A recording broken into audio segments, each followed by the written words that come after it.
सबसे सम्माननीय राष्ट्रीय ध्वज, भारत माता को सादर प्रणाम। आदरणीय प्रधानाचार्य जी, मेरे सभी शिक्षकगण, प्यारे बच्चों, आप सबको पता है कि हम यहाँ पर आज अपने 72 गणतंत्र दिवस के उपलक्ष्य पर सब एकत्र हुए हैं। बहुत अच्छी बात है और ऐसे फेस्टिवल्स होने चाहिए, लेकिन ऐसे फेस्टिवल्स होने के साथ साथ हमें ऐसे फेस्टिवल्स का मतलब भी पता होना चाहिए। ऐसे फेस्टिवल्स में केवल हम लोग शरीक होकर के और अपने समय दे करके सिर्फ आजादी को आजादी की तरह नहीं मान सकते। आप अपने आप से पूछ सकते हैं कि क्या आप वास्तव में आज आजाद हैं? हम आजाद बहुत वर्ष पहले हो गए थे, लेकिन कहीं ना कहीं आज भी हम मानसिक रूप से आजाद नहीं हैं। मैं अपनी बात को बहुत संक्षिप्त में आपसे कहना चाहूंगा और 2 से 3 बातों पर आपसे डिस्कस करना चाहूंगा और एक छोटी सी 2-4 लाइनें यहां वहां से जो मुझको मिल गई हैं उनको आपके सामने बोल करके अपनी बात को खत्म कर दूंगा। आपसे आजादी को लेकर के अगर मैं एक बात पूछूं तो बहुत अजीब सा लगता है। अगर हम अन्य विदेशों पे थोड़ा सा नजर डालते हैं जो बहुत विकसित हैं, तो वहां के फौजियों को मरने के बाद भी बहुत सम्मान मिलता है।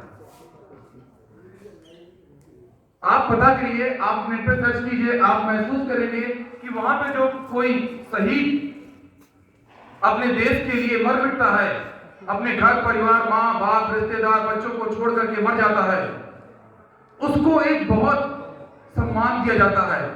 सिर्फ एक दिन के लिए नहीं, पूरी जिंदगी के लिए। उसका एक कब्र में स्टेचू बनवा करके और वहां के लोग में जनता में से कोई एक व्यक्ति उस स्टेचू को गोद ले लेती है। और जब जब वहां पे धार्मिक त्योहार होते हैं तो कम से कम उसकी कब्र पे उसको पहुंचकर उस पे 2 फूल चढ़ाकर उसको नमन करती है। हमारे देश में क्या होता है, आप लोग अपने आप से पूछे, आप लोगों को देखने को मिल जाएगा जनरली। हमारा फौजी भाई जब सेना से लौट करके छुट्टियों के लिए आता है, गर्मी का सीजन होता है और जैसे ही बस पर चढ़ता है तो उसके पास कम से कम 20 से 25 किलो का वजन होता है। वो वजन लिए जब वो बस पर चढ़ता है, हम 3 सीटों की बस पर बैठे हैं, 2 सीट पर हम बैठे हैं, 1 सीट खाली है, फिर हम इस तरीके से अपने सामान को एडजस्ट कर लेते हैं कि उसको वो जगह ना दिखाई दे।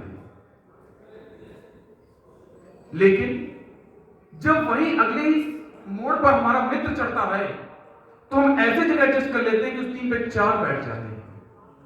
क्या उस सैनिक का इतना भी हक नहीं बनता जो आपकी सेवा के लिए अपने माँ बाप, रिश्तेदार सबको छोड़ करके अगर छुट्टियों में आता है तो उसको बैठने के लिए एक सीट मिल सके? क्या हम जय हिंद बोल करके उसका सम्मान नहीं कर सकते? लेकिन हम ये समय के साथ धीरे धीरे खोते जा रहे हैं। तो मेरे बच्चों, आपसे और मित्रों, आपसे सिर्फ एक ही रिक्वेस्ट है, जब भी कभी कोई इस हिंद का शेर दिख जाए तो उसको नमन करना, एक बार जय हिंद जरूर बोलना। उस पर आपको भी शाम तक अच्छा लगेगा कि कुछ आपने अच्छा काम किया।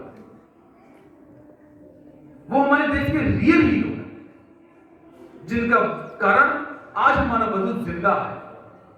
अगर वो ना होते तो हमारा ना वजूद होता, ना हमारी कोई मान होती, ना मर्यादा होती, ना कोई संस्कृति होती। हम सब लोगों को मानसिक रूप से आजाद होने की बहुत जरूरत है और रियल में आजादी उस दिन मनाने की बहुत ज्यादा जरूरत होगी जब हमारे शहर की, गांव की बेटियां जो आज भी पिछड़े इलाकों में उनको जो गार्जियंस नहीं पढ़वा रहे हैं उनको शिक्षा दें। नए समाज, बड़े बड़े शहरों में जब बच्चों को शिक्षा भी दी जाती है तो कुछ समाज के मानसिक कुपोषित लोग उन लोगों पर गलत क्रिटिसाइज करते हैं।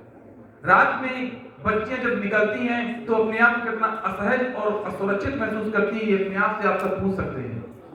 रियल में आजादी उसी दिन है जिस दिन हम सब नागरिक अपनी जिम्मेदारी को समझने लगेंगे। किसी मुल्क, किसी देश की सेवा करने के लिए हमें उस देश की यूनिफॉर्म की कोई जरूरत नहीं है।